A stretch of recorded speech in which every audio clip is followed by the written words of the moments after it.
நீங்கள் இவனை நீங்கள் ஒரு வித்தியாசமான ஆள்.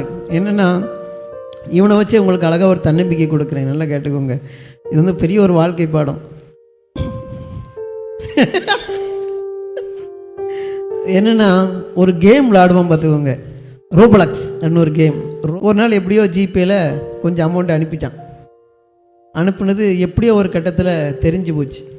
அதில் தெரிஞ்ச உடனே எனக்கு 2 கொடுத்தேன். கொடுக்கலான்னு சொல்லி 2 கொடுத்தேன். கொடுத்துட்டு, உன் மேலே அப்பா எவ்வளோ பாசம் வச்சுருப்பேன்னு உனக்கு தெரியும்ல, அந்த பாசத்தை பூரா நீ கெடுத்துட்டியா அப்படின்னு சொல்லி ரொம்ப மனம் எமோஷன் ஆகி அவன்கிட்ட பேசினேன்.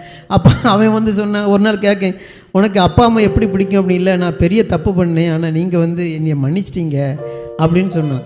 ஆனால் அன்னையிலேருந்து 2 மாதம் ஆகுது, அன்னையில் இன்னொரு செல் எடுக்கல. அவன் செல்லை தொடவே இல்லை. 2 பேருமே தொடலை. அப்போ 2 தொடலைங்கிறதுனால படிப்பில் கொஞ்சம் கான்சன்ட்ரேட் பண்ணால் ஸ்கூலில் 4 அரங்கு எடுத்துட்டான். இல்லைனாச்சுன்னா படின்னு சொல்லிகிட்டே இருக்கணும். இப்போ என்னது, இப்போ நிம்மதியாக இருக்கான்.